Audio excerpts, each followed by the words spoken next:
The National Science and Math Quiz has come to an end. Infantipim School has emerged victorious yet again, a back-to-back victory. And tonight on the show, we celebrate, of course, the schools and their incredible performance. But there's a bigger conversation to be had around such a competition, National Science and Math Quiz. Do we do these quizzes for the pomp, the pageantry, and go to bed afterwards? What kind of investment are we willing to make in our senior high schools to ensure that we are really innovative and will simply not regurgitate, get marks for it, celebrate, do the same thing next year, and not really do anything about it? National Science and Maths Quiz, it's a beautiful concept, and all of us here at Joy News really proud of that, to be the broadcast partner when it comes to that. And so the conversation now shifts to government. What is government willing to do about this incredible competition to ensure that what it is that our young brothers and sisters put out there as the quiz, they can improve on them? And our colleague Collins Frimpong was part of our team in Cape Coast covering this, did a fantastic report covering one of the schools, lesser known really, but defied all the odds and made it to the semi-final, Mankrasu Senior High School. And this was a school that was determined with a resolve to make something out of nothing. And they were talking about their struggles, how they have, they lack the basic equipment in the nationals, in their science laboratories. A lot of teachers, not a lot of them with them, but their resolve was there. And so before we get into the conversation, let's listen to this very important report that our colleague Collins Frimpong filed about Mankrasu Senior High School and their resolve and how they got to semi-final and all the help that they needed. Mankrasu Senior High School. Mankrasu Senior High School, a Category C school, entered the 2025 NSMQ not with resources, but with resolve. From their first ever quarterfinals to a historic semi-final slot alongside Ghana's top schools, their journey is one of courage, not comfort. Some of the teachers, they will call it advanced JHS because it doesn't meet the criteria for SHS. When it came from one, like the lab is just by the roadside. It was like every day dust. So when these students first arrive on campus, their dreams nearly crumbled with the walls around them. Worn-out classrooms, tattered science lab, and rusted dormitories. The sight was enough to make them want to leave. At first, I told my mother that I want to stop attending Mankrasu Senior High School because the environment is... I'm not interested in that school. Yet, something made them stay. Not better conditions, not promises of comfort, but a simple hope of representing the school in the NSMQ and appearing on national television, a dream that turned into a mission. Guided by their coordinator, Mr. Yusuf, the team pressed on a call for attention to a school on the brink of collapse. I decided to lift the school to a certain stage where we could get the platform to sell our school. So that is the incredible story of Mankrasu Senior High School. And it did really well. In fact, they did better than my school, Benkum Senior High School. They ended up in the semi-final and then they were kicked out. But they really told the story about what it is that they could do or they will do if they have the resources to be able to compete with the Category A schools. And some of them have so much been advantaged for so long. In fact, about 2 weeks ago, we had a conversation on this same show. So let's connect with some brilliant minds to help us understand this very important conversation and where we get. Adam Kojo is our colleague here at Joy News, and he will join us pretty shortly. But also, Ibrahim Yusuf Ofori is with Mankrasu Senior High School, my favorite in this competition, who went all the way to the semi-final. Ibrahim Yusuf Ofori, it's good to have you connect with us.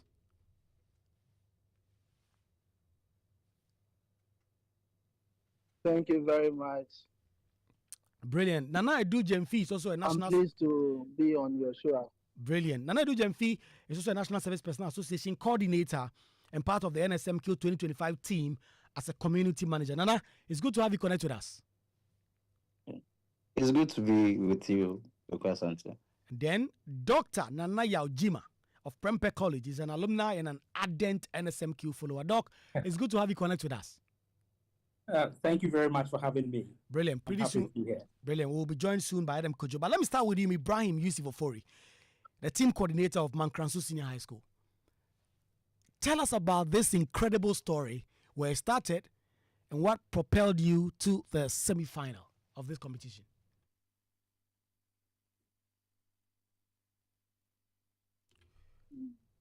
Okay.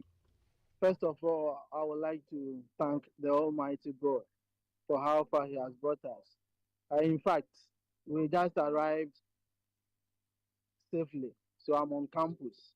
If you could hear the back noise, yeah, the students are having fun. They are enjoying themselves. Now, back to the subject matter. I was posted to this school in 2016, and I joined the NSMQ team in 2019. We've done a lot of work, and majority of the people might think this is our biggest achievement. But to be honest, this is one of the biggest achievements. Yeah. Now, in 2022, we were able to qualify for the Nationals Championship for the first time. But that one, it was through second best. We were second to OT at that time. They had 50 points and we had 47 points. So we were later called to join the national championship. We did very well, but we couldn't seed. We didn't get the seed because we couldn't prepare very well. Since that time, we didn't have enough information or knowledge about the quiz, and we didn't know we have something we call second best that could be invited to join later. So we didn't prepare. We started our preparation for the following year, and we were later called. So we couldn't prepare for that. But still, we did our best. It took Tamasco at that time to beat us with only 3 points. So when we came, our honorable MP donated an amount of 5,000 to us, and we decided not to misuse that fund. So we invested by poaching some students, and among them is Blessed Junior. They are twins, so we brought both of them to our school. In fact, Blessed had been admitted to Tepa Senior High to read science, and her senior sister, had Kewegehe to read home econs, but we poached them. And the dad was very interested in the quiz, and he decided to bring her here since it will be easier for her to be featured in our team than any school. We also poached Herbert. We also poached Augustine, but their family said they wouldn't allow Augustine to come. But for Herbert, they brought him. They gave him to us. For Augustine, they said my council is not the right place for him since he's very brilliant, and it seems we don't know what we are doing here. To be honest, things are not right. I even informed your colleague that if they want to see the true colors or picture of the school, they should try as much as possible to come with their cameras. We have a lot of stories for you. Fast forward, we groomed these guys for 3 years. Last year, that we started reaping what we sow. Yeah.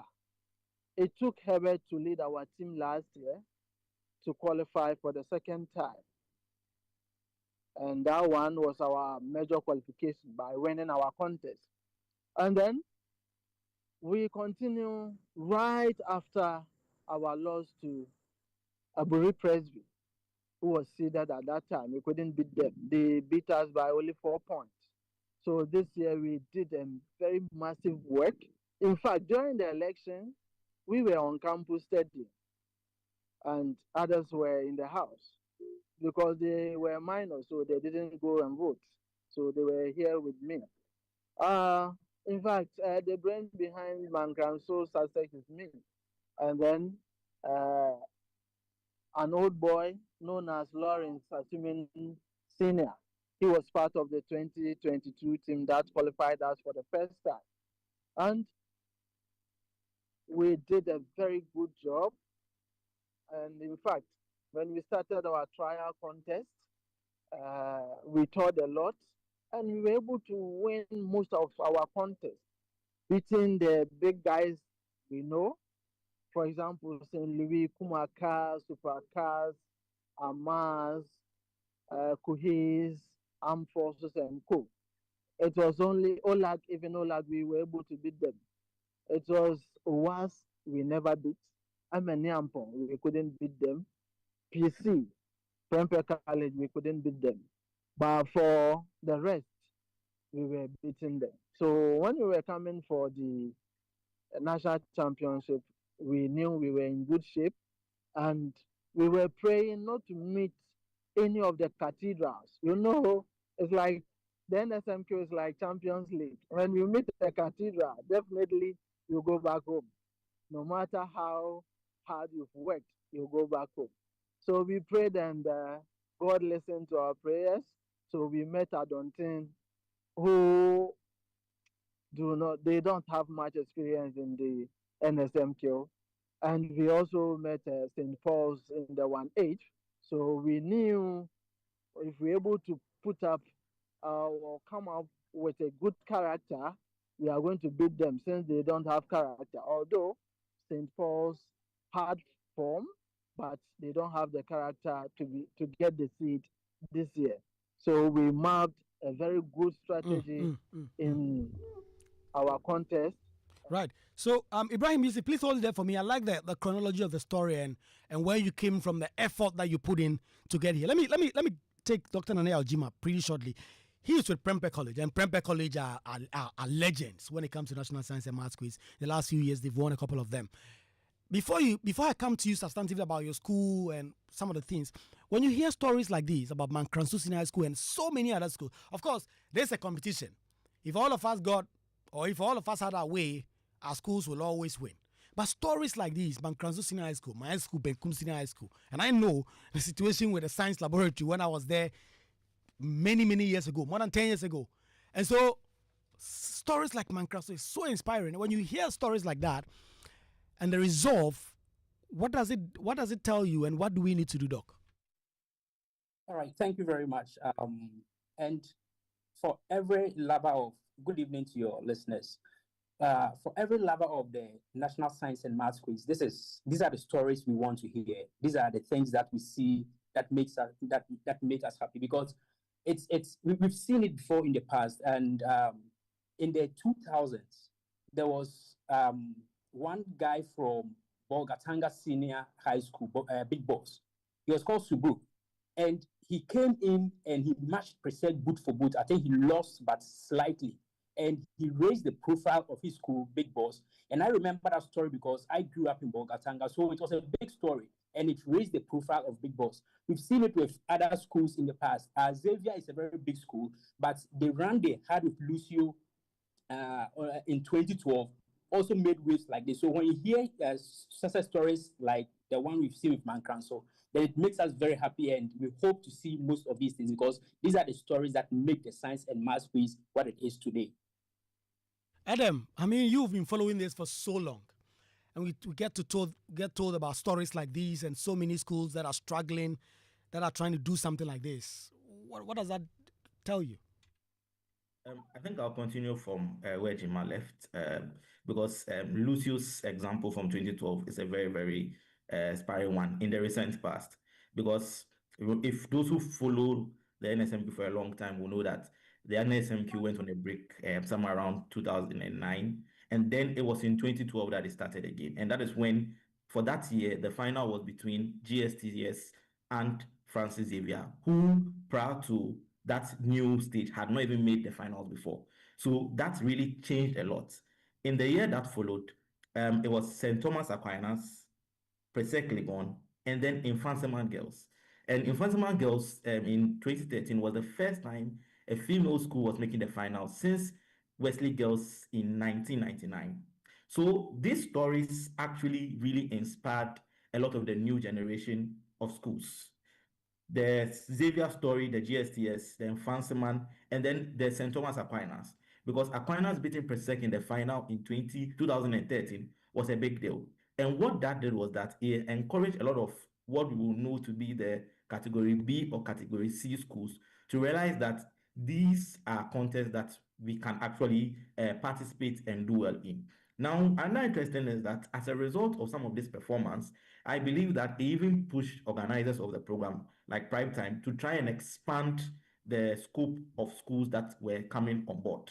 So what this thing does is that it encourages the organizers to open up the competition and also encourages the schools themselves to have that confidence that, yes, let me accept this invitation to participate in the event because one, I can make a good name for even my school, and also I can prove that in as much as resources might not be distributed equitably between us, I can show that with a little push as a student, I am actually very good. And so we've seen it in recent past. We've seen Keta SHS, we've seen Mauli, we've even seen WAS, that was somewhere 2018 also, if I'm right, come in and really elevate the competition. So now, even what is happening is that the big boys, as we may call them, don't always go in being so confident because if you decide to be complacent on a very good day, a school will knock you out. And that's what we saw even this year, GSTS knocking out Presec and Mankraso and Aminyampong doing so well. In fact, Jima will testify that during the regionals, a school called Our Lady of Grace, which is actually a private school, defeated Prempe in the regionals championship. And that was a private school, which in our society is deemed as it is those who probably do not really get into the main government schools that go for private school as a backup. But this competition, in as much as it is competitive, is bringing out kind of a level playing field where students can come and show that indeed, given the same level of resources, they can actually do many great things. So, Adeyemfi, you've been on the ground sometimes, mostly, and you're a community manager. You see the determination and you see all of that, but also you see the difference in terms of the output, the results, and all of everything. What do you see on the ground, really? For myself as a community manager, we visit mostly all the schools through the competition because at every point of the stages of the competition, we are building content and so we engage with them a lot. One thing that really separates the big schools from the small schools always will have to do with the preparation. The intelligence levels don't differ that much, I always say, though there are some in the big schools and the others in relatively smaller schools, but then the intelligence level don't really differ that much. It is always about the preparation. The preparation also doesn't just start when they are being camped for the NSMQ. It starts right from their time in school in the first year, how they segregate them from their regular peers, how they get integrated into the NSMQ team, and even the funding that they get. For a school like Presec, they have an AI lab. For a school like Mankranso, probably their library may not even be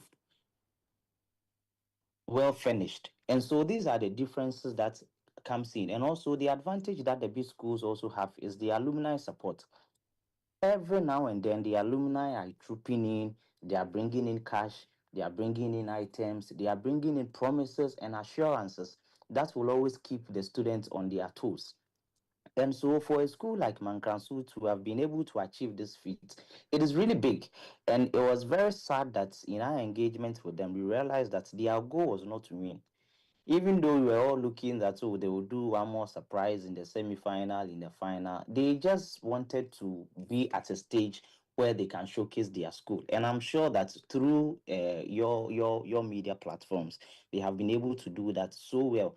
And now everyone is talking about Man Council and what is not really going on back well in their school, their struggles and all that. I think this it serves as a platform for the smaller schools to also have a platform that they can launch themselves on. You come, you make your story, you bring a lot of eyeballs to your school, and I'm sure that all the names that my senior Adam mentioned, from the GSTS to the St. Francis and all the schools who caused the surprises. After all those years or those editions that they caused the surprises and brought a lot of eyeballs on their school, probably a thing or two have improved in their school. Maybe they have had the government to build them a library, a lab, or now they are able to also poach very good students or their preparation and all that. And I'm sure a thing or two might have changed. And so for the smaller schools, their dream or their goal of winning, but then they just want a platform to make sure that they showcase their school and tell their story. And Right. Mancranso has done that perfectly this year. Right. So, Ibrahim, you see, because you've just arrived on campus, you're basking in the glory. Let me ask you this one last question. Then you can get back to your colleagues, teachers, and your students, and you celebrate these very momentous occasions in your history school. So, what help exactly would you need to ensure that this story is replicated next year? Mancranso Senior High School will not become a 9-day wonder just for this competition, and next year you perhaps drop down again. What kind of support would you need to be able to be able to compete properly as a school? All right.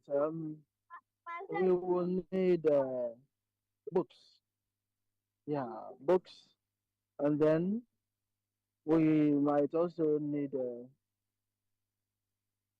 internet connections, laptop, so that they can search some of the things online, especially if they meet a question and then they cannot answer or solve. They can check online for some solution. And then you could see that when we got to the quarterfinals, semifinals, we were being asked some practical questions. And since our lab is not in good shape, they were not having enough knowledge about the practical aspects in some of the things, like chemistry. They will ask you some of the PPTs, whether a mixture of this and that forms a white PPT or not. And we were just fumbling because we didn't have enough knowledge on that, since our lab is not in a good shape. So we also need a new equipment that can help us. Brilliant. Thank you very much, Ibrahim Yusuf Ofori, Mancranso Senior High School, NSMQ team coordinator. You led the kids to do incredibly well, going up to semi-final with the kind of resources that I saw in that report. And those of you who joined us from the start, you listened to that report. It was an incredible story. Ibrahim Yusuf Ofori, thank you very much for joining. Please go and enjoy yourself with your colleague teachers, your students, bask in the glory. And hopefully next year we'll talk to you again, but this time with a much improved story. People would have come to your aid, the government itself, and all the support you need would have been given. So, Dr. Nanaya Ojima, let's talk about NSMQ and how we can move forward from just being a quiz. Because, I mean, the idea is brilliant that we ask our students about all of these. Is there anything we can do, or some of us are overthinking it? That, listen, let it just be a quiz, or this can serve us as an avenue to get to the point where we can do something more than just the quiz in terms of innovation and all the things that comes with it. Yes, so I think there's always an evolution, because when we cast our minds back to where the National Science and Maths we started from, I mean, I read some history that some Legon lecturers were going to play tennis, then they saw a bird standing on an electric wire, and the discussion started, and the National Science and Maths quiz was born. Then the early days, I mean, when you watch some of the contests in the early days, like the late 90s, early 2000s, you can see that there's been an evolution to what we currently have, even the quiz format and everything, the type of questions that have been asked, the application and all those things. They just ended final, we're talking about DNA and paternity testing and all. So there's an evolution. So of course, it's only natural that we can start having this discussion as to what is the next step for the National Science and Maths Quiz.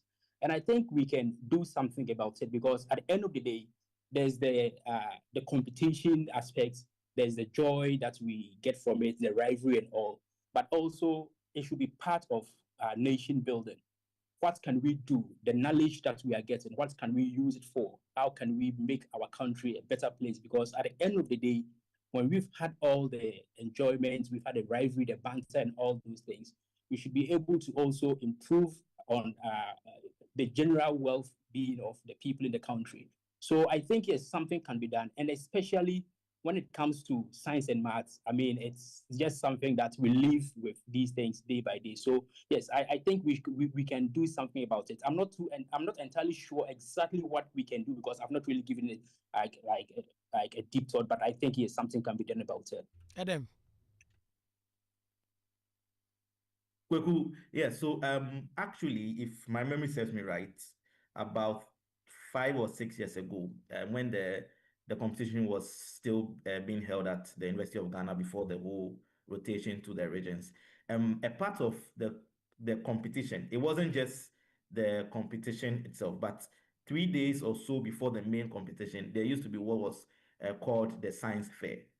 I don't know, but I know whether I was post-COVID, and maybe Nana, who has probably engaged them for long, will know some of these details. But I don't know whether it was post-COVID, there was a decision, or they couldn't do it one time and it be normalized. But that was, for me, a good start of making the quiz more, or bringing a practical side of the whole experience. There used to be the science fair, and I think awards were even given for the best science project or so for the first 2 or 3 times that was done. Maybe an issue of, say, financial support in promoting that is probably what is holding them back now. But that is something that at least can be done. But if, as Jima rightly said, if you look at the kind of questions that are being asked nowadays, the questions are being very practical. And that's what Ibrahim was actually saying, is what is now kind of separating the boys from the men in the competition. So in, say, the chemistry, you are asked a very practical question of how something is done. When it comes to physics, you are also asked something very practical. And I believe that if this continues for maybe with the way the quiz is revolving or undergoing some changes, probably in the next 3 or 4 years, you could have a problem of the day, which will actually be a practical set for the students to probably do, and based on the outcomes, some marks are given. So it's a good start, but yes, indeed, the practicality would have to come, and we'll have to decide whether we would want to hold a different program that deals with practicality, or we would water down, for lack of a better word, the entire question answer style of the current quiz and include the practicality in the quiz itself to deem who indeed the best in science and maths in the country. I mean, I have an interesting story. I always wanted to be a science. I remember my mom sitting me down one day when I was about to finish DHS and talking to me about, Kwaku, Bismarck, you have to be a doctor. You have to be a medical doctor. You know, when you're a doctor, you be blessed, you save people's lives, you do that. Then I went to school, sat in science class one day, and then I ran away. On hindsight, I'm thinking about it, because a lot of the things I was being told in completely abstract terms. So if I was taken to the laboratory and I was shown things the way I'm taught, perhaps my outlook for science would have changed. I ran away. I went to Benkumsina High School. The science lab existed just in name. I mean, I remember we go to club. I forgot one of the physics teacher's name. I mean, he was just, you can go to the science lab. You just go and sit on benches. And they are talking about things in name and name and name and name only. That's it, abstract. So you have to imagine things. And so for some of us, we struggle, we run away. I went to the art class. God bless me. That's why I'm here. And I loved it every step of the way. So perhaps something like that can be done. So Nana Dujemfi, being a community manager and where you see the competition going, and it's not even just about the competition itself. What else can we do in the interim? Maybe the government side, the schools themselves, other people, corporate bodies, so ensure that we are not just because that's one of my problems with education in this country. You just regurgitate, go and learn. Yeah, so if you can chew and then you can pour, you are a bright student. But in terms of the application, solving real life problems, because I've seen a couple of them, some of these competitions where they say, I mean, we are creating solutions, some of them very basic, but they fix a lot of problems for farmers, irrigation. These are all ideas that exist in science, but we cannot. We just talk about it and then we just move on. Yeah, I think with the future of the quiz, definitely it will be about the practicality of it.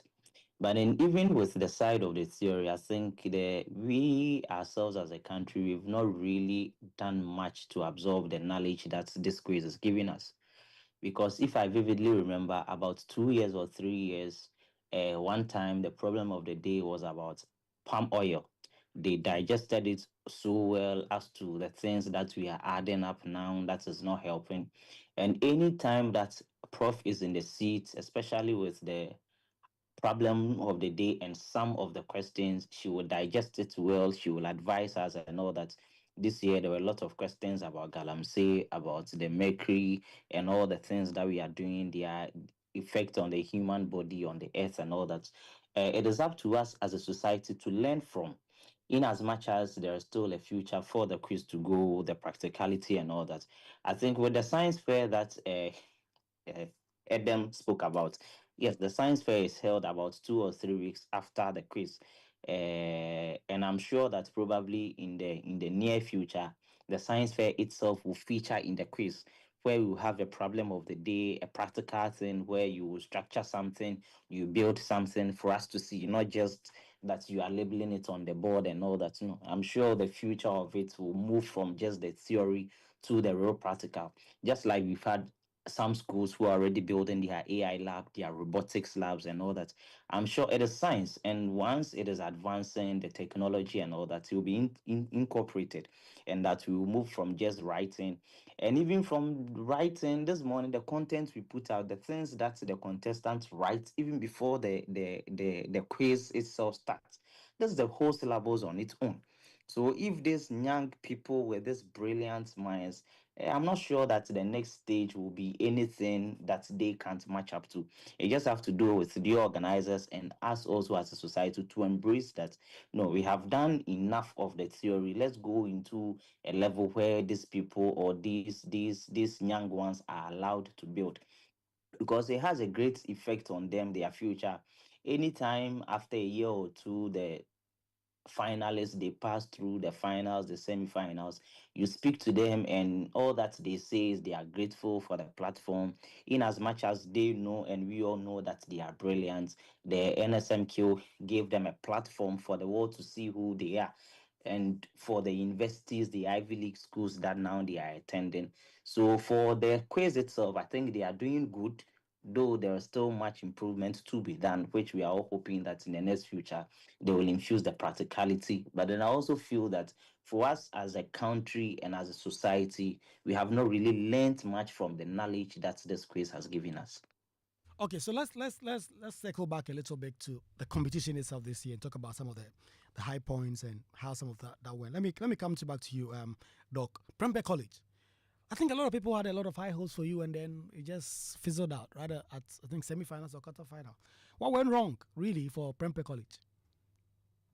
Okay, so truth is that a lot of Prempeh College old boys going into this year's competition were not so confident like we've been in years to years, yeah.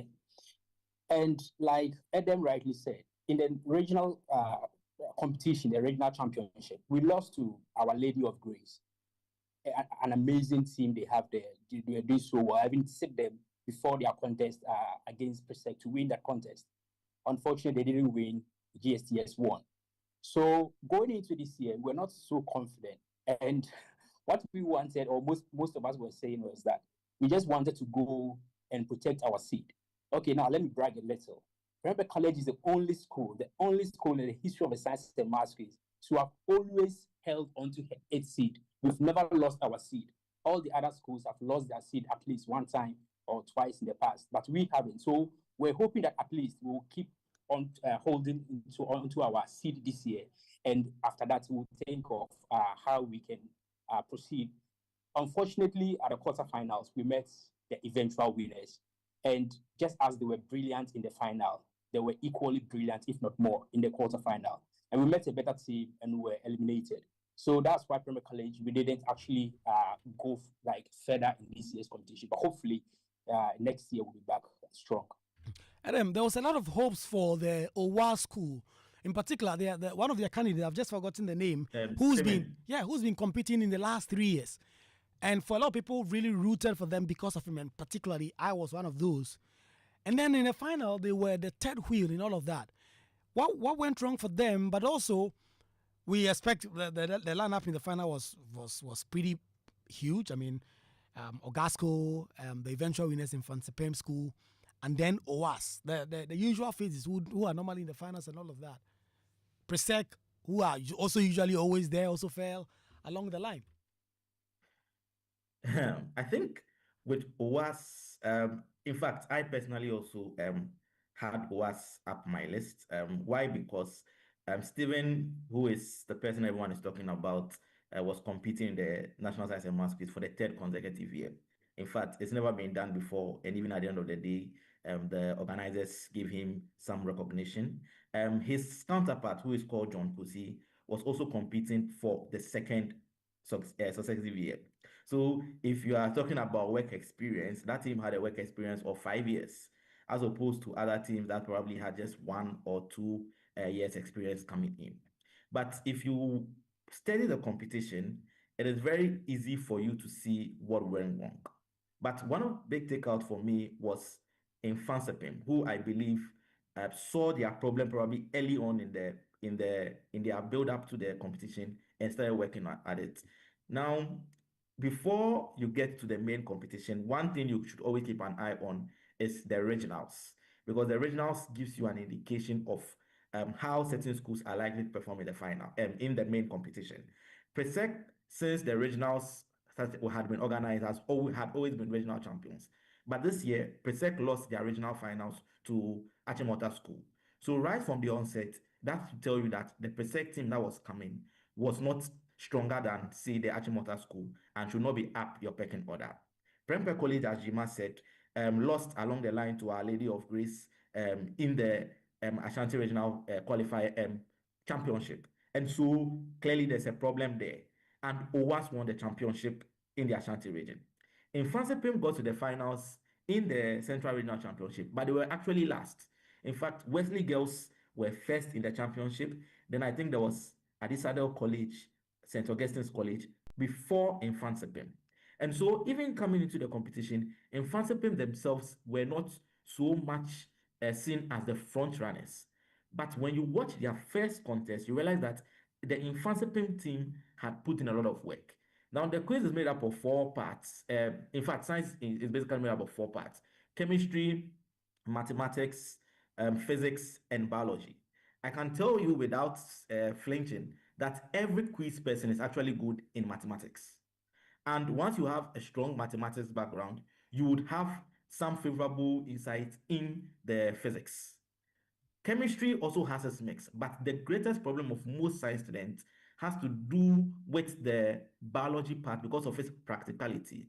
With the math, physics, and chemistry, if you do the same things over and over again, you draw patterns. So there's a pattern of how questions will look like and able to draw those patterns. But the biology has a very practical aspect. And I'm saying all this because that is where the OWAS problem started from. Because OWAS were doing very well in physics. In fact, in the semi-finals, they picked up all the bonus physics questions that the other schools could not answer. And that is why in their semi-finals, they basically did waste of St. Peter's and then the other school, which unfortunately I can't remember. However, they have always struggled with biology. And it's a quiz. You don't know which set of questions would come. And unfortunately for them, the Butcher team, that is the Infanti team, had a very all-round team. And that, at the end of the day, became the difference. Because, as I said, everybody on the quiz can do the maths. If you put in a good work, you can do the physics. What actually defines everyone is your understanding of the biology. Now, OWAS in their first 2 rounds, 2 contests, had a 10/10 in their program already. In their semi-finals, when a biology question was brought in, they had 5 out of 10. In the finals, when a biology question again was brought, they had 2 out of 10. So that tells you that the pattern had always been the biology bit where they struggled. And Adam, unfortunately, you've been analyzing the thing like some Premier League or Champions League like that. because it is patterns, and I'm sure everybody that follows it for long will tell you. And these are some of the things that distinguish the quote unquote big schools from the smaller schools, because you sit down, you analyze patterns, and you see where your strength is. And for me, that is what was the defining moment for us. Unfortunately, they had a good team, but they were not an all-round team when it comes to all the 4 aspects of of what makes up science and maths in Ghana. Edu, let me hear from you also. Yeah, I very much really like the submissions of Adam. Just like you said, he's analyzed it very well. But I would take it from the point of the underdogs. I think why always the big boys, we count on them, and every year there is a surprise because of the mystery of the underdogs. Next year, the Mankranso and Ameniampo will face stiffer opposition than they did this year because now they are known. And so when Prempe is making their preparation, they will take Mankranso as one of their co-equals. When Prempe is making their preparation, they will take Ameniampon as one of their co-equals. And that is one thing that has not really helped Stephen. In his first year as a Form 1 student, he did brilliant with the biology, even in the final. He was answering all the biology questions, all the biology questions, all the biology questions. It is still, I still don't even get it why this year, him still leading the OWAS team, they were not so good with the biology, in as much as it has become like an OWAS thing for some years now. But then him in particular, in this first year, he was doing so well. But then with the mystery of the underdogs, you don't know who you are facing. And it is always, we mostly usually go with the names, or it's per second, so they will sail through. It's per second, so they will sail through. But when you know the preparation that this smaller schools they put in when they are facing these big schools, the big schools should always be scared, because just like I said before, the smaller schools, they use it as a platform. They know that if even I don't win, I have to make a name for myself. I have to make sure that I go boot to boot with this schools, boot for boot with them.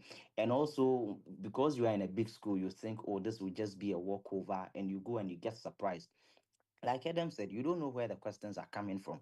When you see the once again the sheet of the contestant we put out this morning, it has a bit of everything. They are predicting everything, and they are forecasting everything that they could be asked. So then it goes back to the preparation. If you are lacking in even one out of the 4 subjects, and you happen to be that is where a lot of the questions are from. And I'm surprised why you didn't know that the final mostly is a biology show.